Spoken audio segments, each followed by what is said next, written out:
সুপ্রিয় শিক্ষার্থী বন্ধুরা, আসসালামু আলাইকুম। আজকের এই ভিডিওতে আমি এসএসসি 2025 সালের পরীক্ষার্থীদের জন্য ভূগোল প্রথম পত্রের কিছু গুরুত্বপূর্ণ এমসিকিউ সাজেশন তুলে ধরেছি। ইনশাআল্লাহ এই সাজেশনগুলো থেকে তোমাদের 100% কমন পড়বে।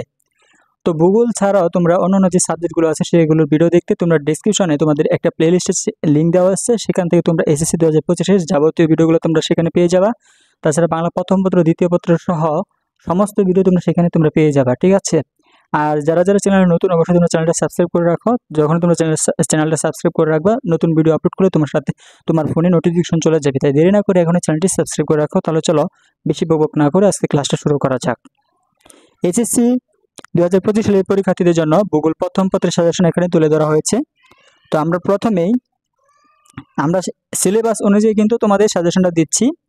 তোমাদের এসএসসি 2025 পরীক্ষা হবে 2023 সালের সিলেবাস অনুযায়ী। সেই অনুযায়ী তোমাদের এমসিকিউগুলো সাজানো হয়েছে। দেখো, প্রথমে হচ্ছে পৃথিবীর গঠন। পৃথিবীর মোট ব্যাসার্ধ কত? 6371 কিলোমিটার। ভূত্বকের গড় পুরুত্ব কত? 35 কিলোমিটার। পৃথিবীর সবচেয়ে বাইরের স্তর কোনটি? ভূত্বক। পৃথিবীর অভ্যন্তরীণ গঠন কয়টি প্রধান স্তরে বিভক্ত? 3টি। লাইথোস্ফিয়ারের নিচে কোন স্তর রয়েছে? অ্যাস্থেনোস্ফিয়ার। তোমরা এই স্তরগুলো অবশ্যই পড়বা। ভূত্বকের যে স্তরগুলো আছে সেই স্তরগুলো পড়লে এখান থেকে তোমরা একটা এমসিকিউ পাবা। আরেকটা তোমাদেরকে টিপস দেই যে তোমাদের ভূগোলের মধ্যে দেখবে যে চিত্র আছে, অবশ্যই কিছু কিছু গুরুত্বপূর্ণ চিত্র আছে। সেই চিত্রগুলো তোমরা কোনোটাই বাদ দিবা না সিলেবাস অনুযায়ী। তোমাদের চিত্রের ভিতরে দেখবে যে অনেক লেখা আছে, অবশ্যই তোমরা চিত্রগুলো ভালো করে খেয়াল করবা, কারণ তোমাদের চিত্রের ভিতর থেকে কিন্তু এমসিকিউ তৈরি করা হয়। তাই আমি বারবার বলতেছি, সর্বনিম্ন তোমরা যদি 5টা এমসিকিউ কমন ফেলতে চাও, তাহলে তোমাদেরকে অবশ্যই চিত্রগুলো ভালো করে পর্যবেক্ষণ করতে হবে। চিত্রগুলো নিয়ে তোমাদের একটু বুঝতে হবে, ভালো করে পড়াশোনা করতে হবে। মূলত ভূগোলের চিত্র থেকে কিন্তু প্রশ্ন করা হয়। আমি আবারও বলতেছি, অবশ্যই চিত্র দিকে খেয়াল করবা। চিত্রের ভিতর থেকে তোমরা প্রশ্ন তৈরি করার চেষ্টা করবা। বিভিন্ন ধরনের প্রশ্ন হয়, সামনে আমরা আরো দেখতে পাবো যে কি ধরনের প্রশ্নগুলো হয়ে থাকে চিত্র থেকে। লাইথোস্ফিয়ারের নিচে কোন স্তর রয়েছে? অ্যাস্থেনোস্ফিয়ার। পৃথিবীর অভ্যন্তরের সবচেয়ে ঘন স্তর কোনটি? ভিতরের কোর। ভূত্বক প্রধানত কোন দুটি স্তর নিয়ে গঠিত? শিয়াল ও সীমা। সীমা স্তরটি প্রধানত কোন উপাদানে গঠিত? সিলিকন ও ম্যাগনেসিয়াম। শিয়াল স্তর কোন অঞ্চলে বেশি পাওয়া যায়? মহাদেশীয় অঞ্চলে। ম্যান্টল স্তরটি কোথায় অবস্থান করে? ভূত্বক ও বাইরের কোরের মাঝে। পৃথিবীর মোট আয়তনের কত শতাংশ ম্যান্টল গঠন করে? 82%। কোন স্তরের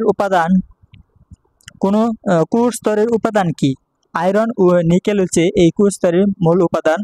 তাছাড়া কোর স্তরের আর কিছু উপাদান আছে, সেগুলো তোমরা অবশ্যই তোমাদের পাঠ্য বই থেকে পড়ে নিবা, সেখান থেকে অবশ্যই তোমাদের কমন পড়বে। ভিতরের কোরের অবস্থা কেমন? কঠিন। ভূত্বকের গড় তাপমাত্রা কত? 25 ডিগ্রি সেলসিয়াস। বন্ধুরা, আমি যে সাজেশনগুলো দিয়েছি এই সাজেশন অনুযায়ী প্রশ্নগুলো তোমাদের ঘুরে ফিরে আসবে বোর্ড পরীক্ষায়। তো বাংলাদেশ যতগুলো বোর্ড আছে প্রত্যেকটা বোর্ডের জন্য কিন্তু আমার সাজেশনটা প্রযোজ্য। দেখা যায় প্রশ্নগুলো ঘুরে ফিরে আসবে। এজন্য তোমাদের প্রশ্নগুলো ভালো করে খেয়াল করতে হবে এবং অপশনগুলো তোমাদের পড়তে হবে। তো অনেক সময় দেখা যাচ্ছে এখানে যে অপশনগুলো আছে, এছাড়াও কিছু অপশন থাকতে পারে বোর্ড বইয়ে, ঠিক আছে? আমি উদাহরণস্বরূপ বোঝাই যে ভিতরের কোরের অবস্থা কেমন, এটা বাদ। যে কোরের স্তরের উপাদান কি? তো কোরের স্তরের উপাদান আয়রন, নিকেল ছাড়া আর একটা উপাদান আছে। তো সেখানে অপশনে যদি এই দুটা না থাকে, ওইগুলোর মধ্যে একটা থাকে, তখন ওটাই সঠিক উত্তর। এজন্য তোমাদেরকে আমার প্রশ্নটা বুঝে তোমরা সেই অনুযায়ী তোমাদের পাঠ্যসূচি, পাঠ্য বইয়ে ভিতরে গিয়ে তোমরা এগুলো পড়ে নেবা, তাহলে কিন্তু তোমাদের এমসিকিউ 100% কমন পড়বে। বন্ধুরা, তোমরা একটু ভালো করে মনোযোগ সহকারে পড়ো এবং আমার সাজেশন অনুযায়ী তোমরা পড়ো, তাহলে তোমাদের কমন পড়বে ইনশাল্লাহ। আমি কোনো প্রকার তোমার প্রশ্ন ফাঁস করি না। প্রশ্ন কিভাবে ফাঁস করব?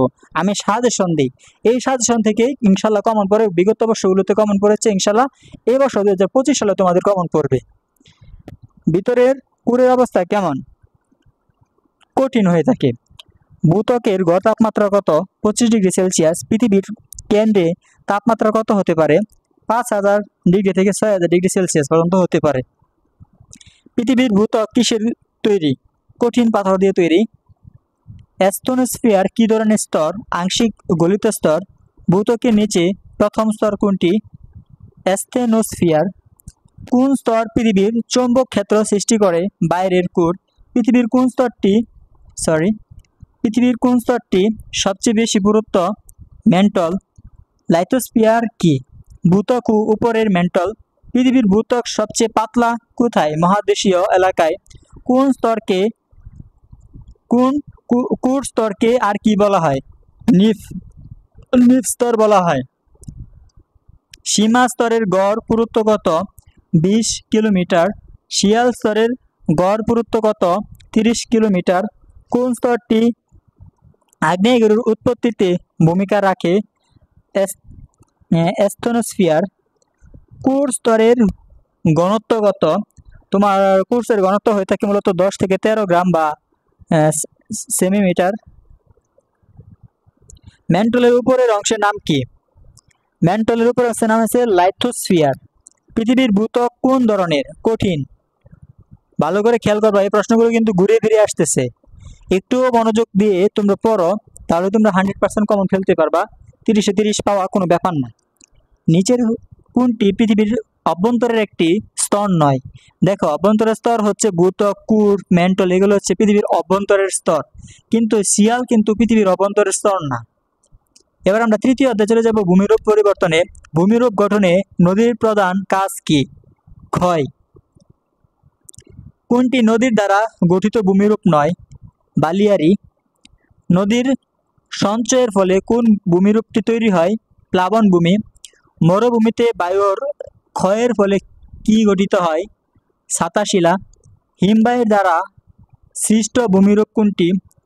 ইউ আকার উপত্যকা। নদীর 3টি প্রধান কাজ হলো ক্ষয়, বহন, সঞ্চয়। সিরিয়ালে দেখো, নদীর 3টা প্রধান কাজ হচ্ছে ক্ষয়, বহন, সঞ্চয়। কোন প্রক্রিয়ায় নদী পাথর ক্ষয় করে? ঘর্ষণ প্রক্রিয়ায়। বদ্বীপ কোথায় গঠিত হয়? নদীর মোহনায় বদ্বীপ গঠিত হয়। কোনটি বায়ুর সঞ্চয়ের ফলে গঠিত ভূমিরূপ? বালিয়াড়ি। ক্ষয় বলতে কি বোঝায়? ক্ষয় বলতে কি বোঝায়? দেখো, ভূমি সৃষ্টি না, ক্ষয় বলতে বোঝায় হচ্ছে ভূমির ধ্বংস। ক্ষয় বলতে বোঝায় কি? ভূমির ধ্বংস। প্লাবনভূমি কিভাবে গঠিত হয়? বর্ষাকালে বন্যার ফলে। বন্ধুরা, দ্বিতীয় পত্রের ভিডিও খুব শীঘ্রই আপলোড করা হবে, তার জন্য তোমরা চ্যানেলটা সাবস্ক্রাইব করে রাখো। যখন ভিডিও আপলোড করা হবে তোমার কাছে নোটিফিকেশন চলে যাবে, ঠিক আছে? তাই দেরি না করে তোমরা এখন অবধি যারা চ্যানেলটি সাবস্ক্রাইব করো নাই তারা অবশ্যই চ্যানেলটি সাবস্ক্রাইব করে পাশে থাকা বেল আইকনটি প্রেস করে রাখো। বন্ধুরা, 42 নম্বর প্রশ্নটা পড়ব। বায়ু কিভাবে ভূমিরূপ পরিবর্তন করে? ক্ষয় ও সঞ্চয়ের মাধ্যমে। মরুভূমিতে ছাতাশিলা সৃষ্টি হয় বায়ুর অসম ক্ষয়ে। হিমবাহ কি ধরনের প্রাকৃতিক প্রক্রিয়া? জমাট বাঁধা বরফ। ইউ আকার উপত্যকা কোন মাধ্যমে গঠিত হয়? তোমার হিমবাহ। নদীর উপত্যকা সাধারণত কেমন আকৃতির হয়? ভি আকার, ঠিক আছে? সমুদ্র তরঙ্গ কোন ভূমিরূপ গঠনে সাহায্য করে? ক্লিফ। ক্লিফ কিভাবে গঠিত হয়? নদী দ্বারা, বায়ু দ্বারা, হিমবাহ দ্বারা না, একটাও না। ক্লিফ গঠিত হয় তোমার সমুদ্র তরঙ্গের ক্ষয়ে। ভূমিরূপ পরিবর্তনের একটি প্রক্রিয়া হচ্ছে নদীকার্য। নদীর মধ্যপ্রবাহে সাধারণত কি গঠিত হয়? প্লাবনভূমি। নিম্নলিখিত কোনটি ক্ষয় প্রক্রিয়ার উদাহরণ? গিরিখাত। কোন প্রক্রিয়া নদী বালুকণা বহন করে ভাসমানভাবে? ভূমিরূপ পরিবর্তনের গতি নির্ভর করে ক্ষয় ও সঞ্চয় শক্তির উপর। মরুভূমির বালিয়াড়ি কোন কারণে গঠিত হয়? বায়ু। কোনটি হিমবাহের সঞ্চয়ের ফল? মোরেন। ভূমিরূপ পরিবর্তনের প্রধান 4টি মাধ্যম হলো নদী, হিমবাহ, বায়ু, সমুদ্র তরঙ্গ। ঠিক আছে, 4টা মাধ্যম হচ্ছে নদী, হিমবাহ, বায়ু, সমুদ্র তরঙ্গ। ঠিক আছে। গিরিখাত সাধারণত কোথায় গঠিত হয়? নদীর উৎসস্থলে। বানানটা ভুল হয়েছে, উৎসস্থলে হবে, উৎসস্থলে। ঠিক আছে। গিরিখাত সাধারণত কোথায় গঠিত হয়? নদীর উৎসস্থলে। হিমবাহের কাজ কোথায় বেশি দেখা যায়? শীত প্রধান অঞ্চলে। সমুদ্র তরঙ্গ ভূমিরূপ কিভাবে সাহায্য করে? কোন উপকূলে? সমুদ্র তরঙ্গ ভূমিরূপ গঠনে সাহায্য করে কোন উপকূলে? তোমার ক্ষয়প্রবণ উপকূলে কিন্তু সাহায্য করে। ভূমিরূপ পরিবর্তনের ফলে কি সৃষ্টি হয়? নতুন ভূমিরূপ সৃষ্টি হয়। এখন আমরা 4র্থ অধ্যায়ে চলে যাব। বায়ুমণ্ডলের ঘনত্ব সর্বাধিক কোথায়? ট্রপোস্ফিয়ারে। বায়ুমণ্ডলের নিচের স্তর কোনটা? ট্রপোস্ফিয়ার। ওজোন স্তর কোথায় অবস্থিত? স্ট্রাটোস্ফিয়ার। কোন গ্যাসটি বায়ুমণ্ডলের সর্বাধিক পরিমাণে থাকে? নাইট্রোজেন থাকে বায়ুমণ্ডলে। বায়ুমণ্ডলের মোট স্তরের সংখ্যা হচ্ছে 5টা। পৃথিবীর তাপমাত্রা নিয়ন্ত্রণে সহায়ক কোন গ্যাস? Carbon die oxide. জলবায়ু গঠনে গুরুত্বপূর্ণ স্তর কোনটি? ট্রপোস্ফিয়ার। ওজোন স্তর কি কাজ করে? ইউভি রশ্মি শোষণ করে। তাপমাত্রা কোন যন্ত্রে পরিমাপ করা হয়? থার্মোমিটারের মাধ্যমে। বায়ুচাপ পরিমাপের একক হচ্ছে পাস্কেল। ক্ষতিকর ইউভি রশ্মি প্রতিরোধে ওজোন স্তর কতটা গুরুত্বপূর্ণ? প্রয়োজনীয়। এখানে অপ্রয়োজনীয় না, সামান্য না, ক্ষতিকর না, এটা হচ্ছে একটা প্রয়োজনীয়, খুবই গুরুত্বপূর্ণ, এটা প্রয়োজনীয় একটা। ওজোন স্তর ক্ষয়ের জন্য প্রধানত দায়ী হচ্ছে সিএফসি।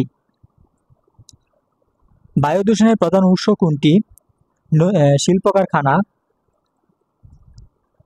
কোন গ্যাসটি গ্রিনহাউস প্রভাব সৃষ্টি করে? Carbon die oxide. বায়ুমণ্ডলের কোন স্তর থেকে আবহাওয়ার তথ্য পাওয়া যায়? ট্রপোস্ফিয়ার। ট্রপোস্ফিয়ারের উচ্চতা গড়ে কত কিলোমিটার? 8 থেকে 18 কিলোমিটার পর্যন্ত হতে পারে। সবচেয়ে উষ্ণ স্তর কোনটি? থার্মোস্ফিয়ার। সর্বনিম্ন তাপমাত্রা স্তর হচ্ছে মেসোস্ফিয়ার।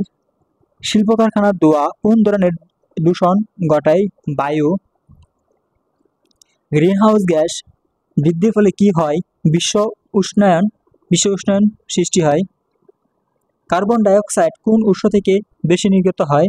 তোমার যানবাহন থেকে। এখানে নিচের অপশন আছে, দেখো, নদী, বৃক্ষ, সাগর, এগুলো থেকে তো কার্বন ডাই অক্সাইড নির্গত হয় না, যানবাহন থেকে কার্বন ডাই অক্সাইড নির্গত হয়। বায়ুমণ্ডলের সবচেয়ে হালকা স্তর কোনটি? এক্সোস্ফিয়ার। এক্সোস্ফিয়ার হচ্ছে বায়ুমণ্ডলের সবচেয়ে হালকা স্তর। ওজোন গ্যাসের সংকেত কি? O3। ওজোন গ্যাসের সংকেত। বৃষ্টিপাত পরিমাপের যন্ত্র রেন গ্যাস। গ্রীষ্মে শহরের বায়ু দূষণের হার কেন বেশি হয়? বাতাস দৃঢ় হয় বলে। সালফার ডাইঅক্সাইড বেশি নিঃসরণ হয় কয়লা পোড়ালে। বায়ুমণ্ডলের উচ্চতা প্রায় 1000 কিলোমিটারের হতে পারে বা তারও বেশি হয় বায়ুমণ্ডলের উচ্চতা। ওজোন স্তরের ক্ষয়ের প্রভাবে কি বাড়ে? ইউভি রশ্মি বাড়ে। পরিবেশ রক্ষায় কোনটি জরুরি? বায়ু দূষণ নিয়ন্ত্রণ।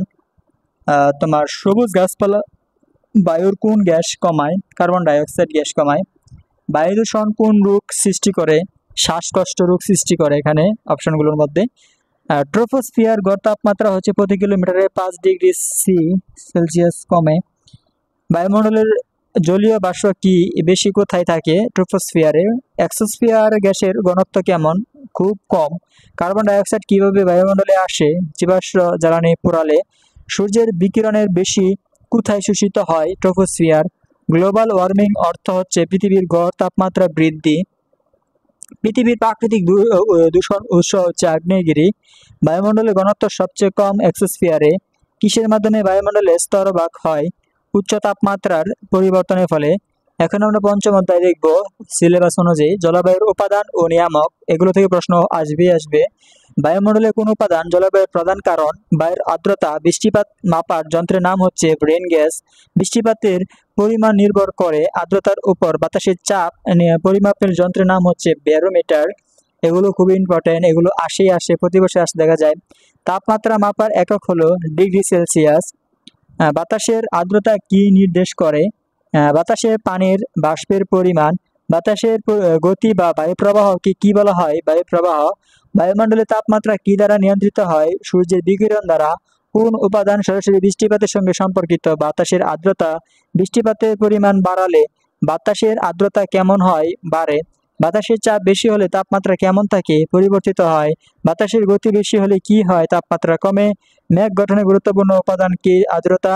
বায়ুমণ্ডলে পানির বাষ্পের উপস্থিতি কি নামে পরিচিত? এটা হচ্ছে আর্দ্রতা। দেখো, বায়ুমণ্ডলে পানির বাষ্পের উপস্থিতি কি নামে পরিচিত? বাতাসের চাপ, আর্দ্রতা, বায়ু প্রবাহ নাকি তাপমাত্রা? এটা হচ্ছে আর্দ্রতা। প্রশ্নটার উত্তর হচ্ছে আর্দ্রতা। বায়ুর আর্দ্রতা পরিমাপের যন্ত্র কি? বায়ুর আর্দ্রতা পরিমাপের যন্ত্রের নাম হচ্ছে তোমার হাইগ্রোমিটার।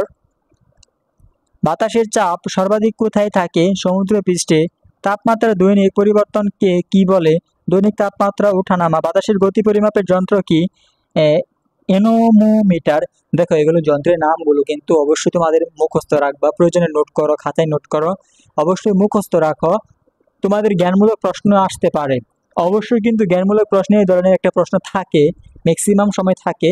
তাছাড়া জ্ঞানমূলকে না থাকলে তোমাদের এমসিকিউ অবশ্যই থাকবে। দুই জায়গার মধ্যে কমন পেতে পারো বা যে কোনো এক জায়গায় তোমরা এইগুলো প্রশ্ন একটা কমন পাবা। তো বাতাসের গতি পরিমাপের যন্ত্রের নাম হচ্ছে এনোমোমিটার। বাতাসের গতি বেশি হলে তাপমাত্রা কমে। বায়ুপ্রবাহ কোন কারণে হয়? বায়ুর চাপের পার্থক্য। বৃষ্টিপাত বৃদ্ধির জন্য কোন শর্ত প্রয়োজন? আর্দ্রতা বেশি। গ্রীষ্মকালে বাতাসের গতি বেশি থাকে কেন? সূর্যের বিকিরণ বেশি হওয়ায়। বায়ুমণ্ডলে জলীয় বাষ্পের পরিমাণ বেশি কোথায় থাকে? সমুদ্রের উপরে। বাতাসের আর্দ্রতা বেশি হলে তাপমাত্রা কেমন হয়? বেশি। বাতাসের চাপ হঠাৎ কমলে কি ঘটে? বৃষ্টি হতে পারে। গ্রীষ্মকালে বায়ুপ্রবাহ কোথা থেকে বেশি আসে? সমুদ্র থেকে। বৃষ্টিপাতের উৎস কোনটি? মেঘ। আর্দ্রতা কিভাবে বৃদ্ধি পায়? বৃষ্টির মাধ্যমে। বর্ষাকালে বাতাসের গতি কেমন থাকে? দ্রুত। বায়ুমণ্ডলের তাপমাত্রা পরিবর্তনের প্রধান কারণ কি? সূর্যের বিকিরণ। বায়ুর চাপ হ্রাস পেলে তাপমাত্রা কেমন থাকে? কম। মেঘ গঠনের জন্য প্রয়োজনীয় প্রধান উপাদান হলো বায়ুর আর্দ্রতা। আর্দ্রতা কম হলে বায়ুমণ্ডলের তাপমাত্রা কেমন হয়? বেশি হয়। বৃষ্টিপাত বৃদ্ধির জন্য কোন আবহাওয়ার উপাদান জরুরি? আর্দ্রতা। বায়ুমণ্ডলের কোন স্তরে আবহাওয়া পরিবর্তন ঘটে? ট্রপোস্ফিয়ারে। বায়ুমণ্ডলের তাপমাত্রা হ্রাস পায়, উচ্চতায় কমে। বায়ুমণ্ডলের আর্দ্রতা মাপার একক হচ্ছে শতাংশ বা ডিগ্রি বা পার্সেন্ট হয়। শতাংশ বা পার্সেন্ট হয়। বায়ুর গতি বেশি হলে আর্দ্রতা কেমন হয়? হ্রাস পায়। বায়ুমণ্ডলের তাপমাত্রা বেশি থাকে দিনের বেলায়। বায়ুপ্রবাহ কোথায় বেশি হয়? পাহাড়ের চূড়ায়। এবার আমরা ষষ্ঠ অধ্যায় থেকে কিছু গুরুত্বপূর্ণ এমসিকিউ দেখব। জলবায়ু অঞ্চল ও জলবায়ুর পরিবর্তন। এখান থেকে অবশ্যই তোমাদের প্রশ্ন আসবে। পৃথিবীর প্রধান জলবায়ু অঞ্চল কয়টি? 5টি।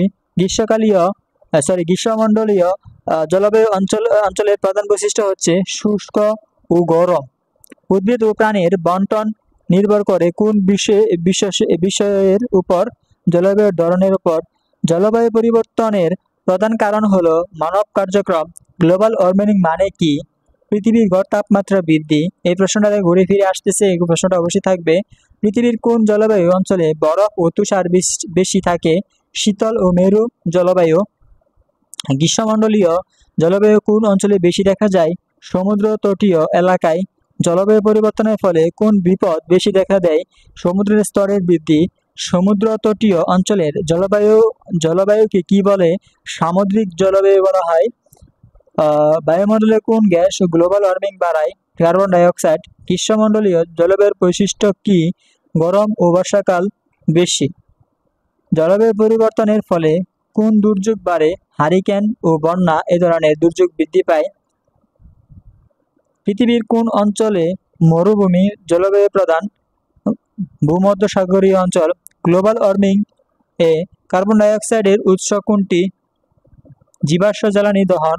জলবায়ুর পরিবর্তনকে কোন আন্তর্জাতিক চুক্তি নিয়ন্ত্রণ করে? Kyoto protocol.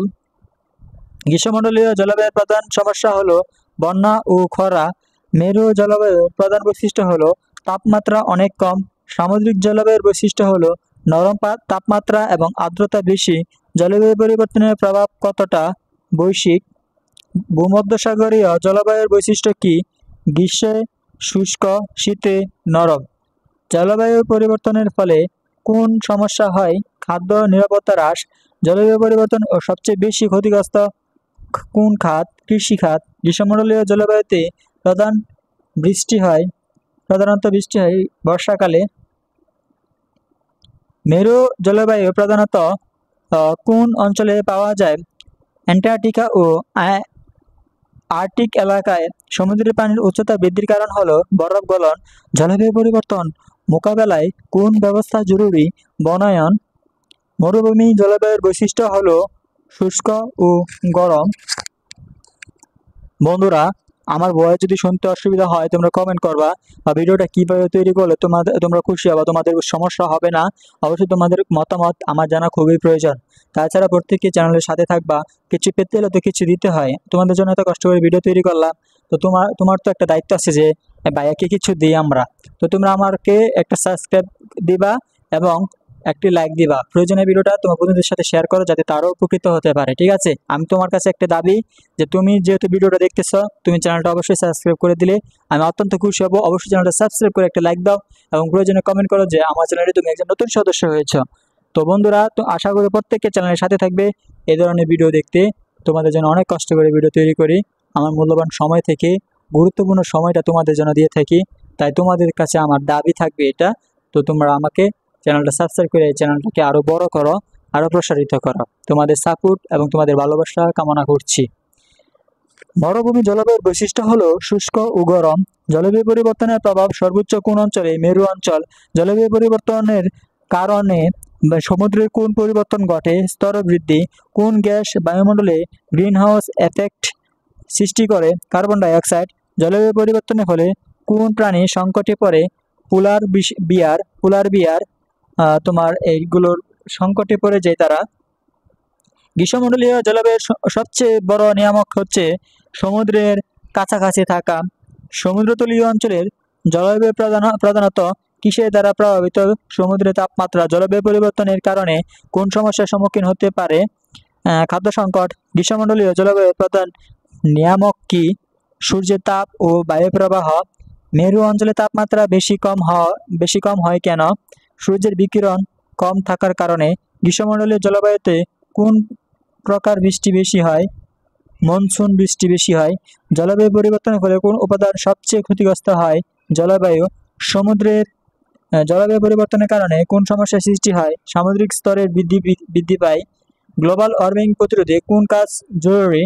গ্লোবাল ওয়ার্মিং অবশ্যই আমাদেরকে কার্বন নির্গমন কমাতে হবে। রাস্তা নির্মাণ, বন্যায় পানি নির্গমন, শিল্পায়ন বৃদ্ধি এগুলো কিন্তু না, আমাদের অবশ্যই কার্বন নির্গমন কমালে আমাদের গ্লোবাল ওয়ার্মিং প্রতিরোধ হবে। সমুদ্র স্রোত ও জোয়ার ভাটা এবং গ্লোবাল ওয়ার্মিং নিয়ে কিন্তু একটা বড় প্রশ্ন থাকতে পারে তোমাদের, যে গ্লোবাল ওয়ার্মিং প্রতিরোধে তোমাদের ভূমিকা কি? এই ধরনের কিন্তু ঘুরে ফিরে, অর্থাৎ গ্লোবাল ওয়ার্মিংটা তোমরা ভালো করে পড়বা, প্রতিরোধ প্রতিকার এগুলো তোমরা পড়লে তোমরা যে কোনো প্রকার সৃজনশীল তোমরা আনসার করতে পারবা। সমুদ্র স্রোত ও জোয়ার ভাটা থেকে আমরা এখন কিছু গুরুত্বপূর্ণ এমসিকিউ দেখব। সমুদ্র স্রোত কি? সমুদ্র স্রোত হচ্ছে সমুদ্রের পানির অনুভূমিক গতি। সমুদ্র স্রোতকে কি দ্বারা প্রভাবিত করা হয়? বায়ু প্রবাহ ও পৃথিবীর ঘূর্ণন দ্বারা। সমুদ্র স্রোত প্রধানত কয় প্রকারের? 3 প্রকারের। নীল সমুদ্র স্রোত কোন মহাসাগরে প্রবাহিত হয়? আটলান্টিক মহাসাগরে। জোয়ার কি? সমুদ্রের পানির উলম্ব ওঠানামা। জোয়ারের প্রধান কারণ কি? চাঁদের আকর্ষণ শক্তি। সমুদ্র স্রোত কত দ্রুতগামী হতে পারে? 5 কিলোমিটার ঘন্টায়। জোয়ার কখন সবচেয়ে বেশি হয়? পূর্ণচন্দ্র ও নতুন চাঁদের সময়। সমুদ্র স্রোতের মূল উৎস হল বাতাস ও পৃথিবীর ঘূর্ণন। জোয়ার ভাটার উচ্চতা নির্ভর করে কিসের উপর? চাঁদের অবস্থানের উপর। সমুদ্র স্রোত কেন ঘটে? বাতাসের প্রভাব ও মাধ্যাকর্ষণীয় বলের কারণে। সমুদ্র স্রোত ও জোয়ারের মধ্যে পার্থক্য কি? সমুদ্র স্রোত পানির অনুভূমিক গতি, জোয়ার পানির উলম্ব ওঠানামা। জোয়ারের সময় সমুদ্রের পানি কোথায় থাকে সর্বোচ্চ? সমুদ্র স্রোতের গতি বেশি হয় কোথায়? উপকূলীয় অঞ্চলে। জোয়ারের সময় কোন জলজ প্রাণীর কার্যক্রম বেশি হয়? সমুদ্রের মাছ। নীল সমুদ্র স্রোত কোথায় প্রবাহিত হয়? উত্তর থেকে দক্ষিণে প্রবাহিত হয় নীল সমুদ্র স্রোত। সমুদ্র স্রোত ও বাতাসের সম্পর্ক কি? বাতাস সমুদ্র স্রোতকে প্রভাবিত করে। জোয়ার কতবার ঘটে? প্রতিদিন 2 বার। জোয়ারের সময় সমুদ্রের পানি নিচে নেমে গেলে তাকে কি বলা হয়? ভাটা। সমুদ্র স্রোতের জন্য কোন শক্তি প্রধান? বায়ুর শক্তি। বন্ধুরা, আমি ইসলামিক শর্টস ভিডিও আপলোড করে থাকি, তোমরা সেগুলো দেখে নেবে। সেখানে অনেক প্রকার ধোয়া আছে, গরুয়া আমল আছে, অবশ্যই তোমরা আমার শর্টসগুলো চেক করবা। সেখানে কিন্তু অনেক ইসলামিক শর্টস ভিডিও আপলোড করা আছে, তোমরা সেগুলো দেখলে তোমাদের কিন্তু তোমরা যারা ধর্মীয় বিশ্বাসী তাদের অনেক উপকারে আসবে। তোমরা সেগুলো অবশ্যই দেখে নিও। আশা করি সেই ভিডিওগুলো আমার শর্টস ভিডিওগুলো তোমাদের অনেক ভালো লাগবে। যাই হোক, পরবর্তী প্রশ্নগুলো দেখতেছি, প্রায় ভিডিও শেষ পর্যন্ত চলে আসছি। নীল সমুদ্র স্রোত কিসের কারণে পরিচিত? গতি বেশি হওয়ায়। জোয়ার ভাটা কখন সবচেয়ে কম থাকে? অর্ধচন্দ্রের সময়। সমুদ্র স্রোত ও তাপমাত্রার সম্পর্ক কি? তাপমাত্রা বেশি হলে স্রোত দ্রুত হয়। সমুদ্র স্রোত কোথায় বেশি প্রভাব ফেলে? উপকূলীয় অঞ্চলে। জোয়ারের সময় সমুদ্রের পানির উচ্চতা কত বেড়ে যায়? 5 মিটার। সমুদ্র স্রোত ও পৃথিবীর ঘূর্ণনের সম্পর্ক কি? পৃথিবীর ঘূর্ণনের কারণে স্রোত বাঁকা হয়। কোন সমুদ্র স্রোত উত্তর গোলার্ধে ঘড়ির কাঁটার বিপরীতে ঘুরে? উত্তরে নীল স্রোত। জোয়ারের ভাটা কোন শক্তির কারণে হয়? চাঁদের ও সূর্যের মাধ্যাকর্ষণের ফলে হয়। সমুদ্র স্রোতের সময় পানির রং পরিবর্তন হয় কেন? পানির গভীরতা ও তাপমাত্রার কারণে। জোয়ার ভাটা কি ধরনের চক্র? এটা হচ্ছে দৈনিক চক্র। সমুদ্র স্রোতের ফলে কোন খনিজ সম্পদ প্রবাহিত হয়? বালি ও কাদা। সমুদ্র স্রোতের জন্য কোন মৌসুমে গতি বেশি থাকে? বর্ষা। জোয়ার ভাটার পরিবেশে কি প্রভাব ফেলে? সমুদ্রের জীববৈচিত্র্য নিয়ন্ত্রণ করে। জোয়ারের উচ্চতা কম হলে কি হয়? নৌ চলাচল সহজ হয়। কোন প্রক্রিয়ায় সমুদ্র স্রোত সৃষ্টি হয়? বায়ুর চাপ ও পৃথিবীর ঘূর্ণনের ফলে। সমুদ্র স্রোতের কারণে উপকূলীয় এলাকায় কি হয়? ভূমিধস হয়। জোয়ারের সময় পানির উচ্চতা কিভাবে পরিবর্তিত হয়? সময়ের সাথে ওঠানামা করে। জোয়ারের উচ্চতা বেশি হলে কি হয়? উপকূলীয় এলাকায় বন্যা বেশি হতে পারে বা বেশি হয়। সমুদ্র স্রোত কখন সবচেয়ে দৃঢ় হয়? তোমার শুষ্ক মৌসুমে। সমুদ্র স্রোত ও জোয়ার ভাটার গবেষণার গুরুত্ব কি? নৌ চলাচল নিরাপদ করা। এবার আমরা দশম অধ্যায় থেকে কিছু গুরুত্বপূর্ণ এমসিকিউ দেখব। প্রায় শেষ পর্যায়ে চলে আসছি। ব্যবহারিক মানচিত্র ও স্কেল থেকে তো অবশ্যই প্রশ্ন আসবে, তাছাড়া ব্যবহারিকও থাকে এখান থেকে। তো মানচিত্র কি? পৃথিবীর একটি নির্দিষ্ট অংশের সমতল চিত্র। স্কেল কি বোঝায়? মানচিত্রে দূরত্ব ও বাস্তব দূরত্বের অনুপাত। কোন স্কেল মানচিত্রে সবচেয়ে বিশদ তথ্য পাওয়া যায়? বড় স্কেল। 1:50,000 মানে কি? তো এখানে বুঝাচ্ছে মানচিত্রে 1 সেন্টিমিটার, বাস্তবে 50,000 সেন্টিমিটারে। ভালো করে খেয়াল করো, 1:50,000 মানে হচ্ছে মানচিত্রে 1 সেন্টিমিটার, বাস্তবে 50,000 সেন্টিমিটার। বুঝতে পারছো? অবশ্যই মানচিত্রে এখান থেকে তোমাদের অনেক প্রশ্ন আসে। কোন স্কেল ব্যবহার করা হয় শহরের মানচিত্র তৈরিতে? তোমার বড় স্কেল শহরের মানচিত্র তৈরিতে ব্যবহার করা হয়। স্কেলের কোন ধরন রয়েছে? রৈখিক, ভগ্নাংশ, মৌখিক। স্কেলের কোন ধরন রয়েছে? রৈখিক, ভগ্নাংশ, মৌখিক। প্রশ্নটা একটু ঘুরে ফিরে আসতে পারে, কত ধরনের রয়েছে ধরন হতে পারে। ভগ্নাংশ স্কেলে 1:25,000 মানে কি? 1 ইউনিট মানচিত্রে সমান হচ্ছে 25,000 ইউনিট বাস্তবে। 25,000 ইউনিট বাস্তবে। 1 ইউনিট মানচিত্রে 25,000 ইউনিট বাস্তবে। ঠিক আছে? 1 ইউনিট সমান হচ্ছে মানচিত্রের মধ্যে বোঝালে 25,000 ইউনিট বাস্তবে বোঝাবে। রৈখিক স্কেল কি? স্কেলের একটি সরলরেখা বা দূরত্ব নির্দেশ করে। মৌখিক স্কেল কি? মৌখিক স্কেল হচ্ছে স্কেল যা কথায় প্রকাশ করা হয়। তোমার আরো কিছু প্রশ্ন আছে। মানচিত্রে যদি 1 সেন্টিমিটার সমান 1 কিলোমিটার হয় তাহলে এটি কোন স্কেলের উদাহরণ? তোমার হচ্ছে মৌখিক স্কেল। ভালো করে খেয়াল করবো, স্কেলগুলো থেকে কিন্তু প্রশ্ন আসে। বড় স্কেল মানচিত্রের উদাহরণ কি? শহরের মানচিত্র। ছোট স্কেল মানচিত্রের উদাহরণ কি? দেশের মানচিত্র। 1:1 লক্ষ, একক, দশক, শতক, হাজার, অযুত, লক্ষ। হ্যাঁ, 1:1 লক্ষ স্কেল মানে কি? মানচিত্রে 1 সেন্টিমিটার সমান বাস্তবে হচ্ছে 1 লক্ষ কিলোমিটার, 1 লক্ষ সেন্টিমিটার। ব্যবহারিক মানচিত্র তৈরির জন্য কোন যন্ত্র প্রয়োজন? জিপিএস। মানচিত্রের অক্ষাংশ ও দেশাংশ নির্দেশ করে কি? স্থান। মানচিত্রের উত্তর চিহ্নের কাজ কি? মানচিত্রের উত্তরের দিক দেখানো।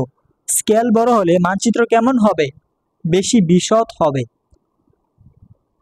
নিচের কোনটি একটি ভগ্নাংশ স্কেল? দেখো, অপশন থেকে কিন্তু তোমাদের প্রশ্ন হবে, মানে খুব গুরুত্বপূর্ণ এগুলো। তোমাদের কিন্তু খুব মনোযোগ সহকারে বুঝে বুঝে করতে হবে। অবশ্যই এটা বোঝার অনেক কিছু আছে, না বুঝলে কিন্তু তোমরা আনসার করতে পারবা না। অবশ্যই মেন বইটা, বোর্ড বইটা ভালো করে অবশ্যই তোমরা পড়বা। যে অধ্যায়গুলো দেওয়া আছে এগুলো অধ্যায় ভালো করে পড়বা সিলেবাস অনুযায়ী, তাহলে কিন্তু তোমাদের কমন পড়বে, না হলে কিন্তু পড়বে না বন্ধুরা, বারবার বলতেছি। দেখো, নিচে কোনটি একটি ভগ্নাংশ স্কেল? 1:50,000 এটা একটা ভগ্নাংশ স্কেল বোঝাচ্ছে। মানচিত্রের জন্য প্রয়োজনীয় ডাটা সংগ্রহের উৎস কি? জরিপ ও উপগ্রহ ছবি। মানচিত্রের ব্যবহারিক কাজে কোনটি বেশি ব্যবহৃত হয়? বড় স্কেল মানচিত্র। মানচিত্রের দূরত্ব মাপার জন্য কোন যন্ত্র ব্যবহৃত হয়? Scale, ruler. স্কেলের সাহায্যে কি নির্ণয় করা হয়? বাস্তব দূরত্ব। মানচিত্রে কোন অংশে স্কেল থাকে, নিচে বা পাশে? একটি মানচিত্রে 5 সেন্টিমিটার দূরত্ব বাস্তবে কত হলে স্কেল 10 লক্ষ, একক, দশক, শতক, হাজার, অযুত, লক্ষ, নিযুত, মানে 10 লক্ষ হবে। এখানে তোমার একক, দশক, শতক, হাজার, অযুত, লক্ষ, নিযুত, অর্থাৎ 50 লক্ষ সেন্টিমিটার। তোমরা এগুলো অপশনগুলো ভালো করে খেয়াল করে একটু নোট করো, তাহলে তোমরা বুঝতে পারবে না, হলে বুঝতে পারবে না। বোর্ড বইয়ের সাথে আমার প্রশ্নগুলো মিলাও, তাহলে তোমাদের তোমরা বুঝতে পারো যে প্রশ্নগুলো কেমন। ব্যবহারিক মানচিত্রের স্কেল গুরুত্বপূর্ণ কেন? দূরত্ব নির্ধারণের জন্য। মানচিত্রের প্রকৃত আকার ও মানচিত্রের আকার অনুপাতকে কি বলা হয়? স্কেল। নিচের কোনটি বড় স্কেলের মানচিত্র? 1:5000। মানচিত্রের দিক নির্দেশকের আরেক নাম কি? কম্পাস গোলক। কোন স্কেলে মানচিত্রের 1 সেন্টিমিটার বাস্তবে 1100 মিটার? তোমার 1:10,000। মানচিত্র তৈরিতে স্কেল ও দিক নির্দেশকের গুরুত্ব কি?